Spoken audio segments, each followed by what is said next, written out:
Imagine losing everything you love in a single day. Children, wealth, respect. Lying on the ground, covered in ashes, with a shattered soul, a man lifts his eyes and says, "Blessed be the name of the Lord." This is the story of Job.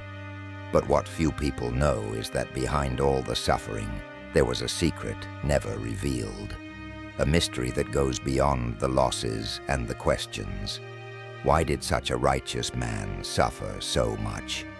What was God doing in the silence?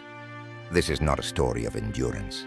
It is a revelation about the character of God, the nature of true faith, and what happens when heaven responds to human suffering. Join us to discover the final encounter that changed everything. In the vast land of Uz lived Job, a blameless man who feared God, father of 10 children, owner of 7,000 sheep and 3,000 camels. He was the greatest man of the East, and his faith was unshakable.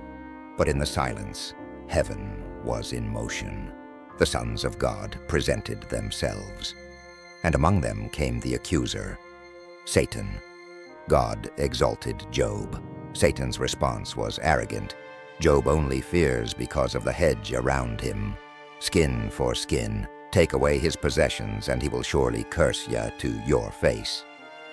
The challenge was not about Job, but about God's character. Was faith a business transaction bought with blessings? God allowed the test, setting a limit. Everything he has is in your power, but on the man himself, do not lay a finger.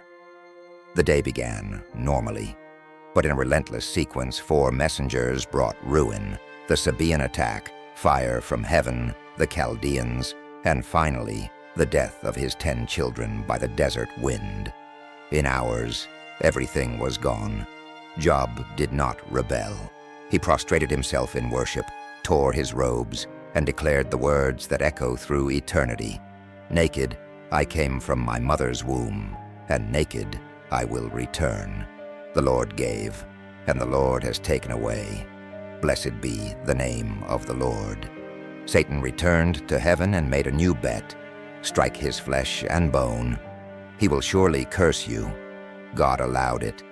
Job was afflicted with painful sores from head to toe. His wife scorned him. Curse God and die. Job answered firmly, "Shall we accept good from God and not trouble?" 3 friends, Eliphaz, Bildad, and Zophar, came. Recognizing his pain, they sat in silence for 7 days and 7 nights. A silence of respect, but also of deep judgment. Job broke the silence. He cursed the day he was born, idealizing death as refuge.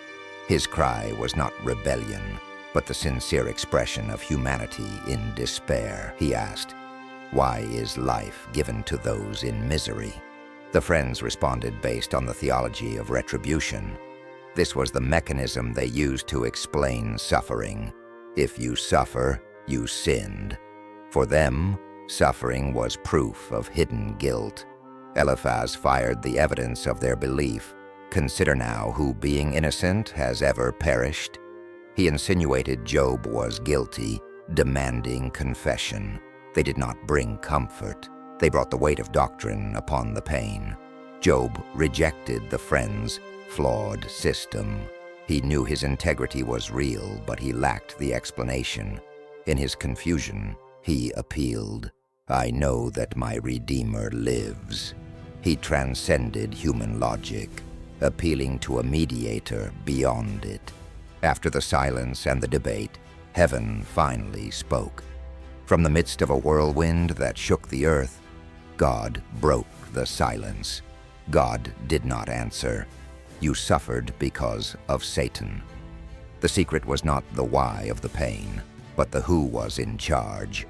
God did not explain the transaction. He revealed his sovereignty.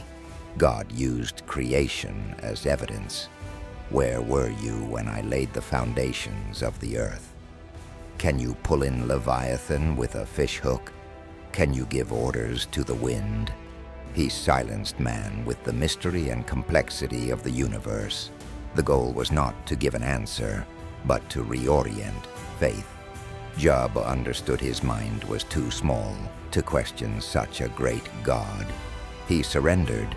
My ears had heard of you, but now my eyes have seen you.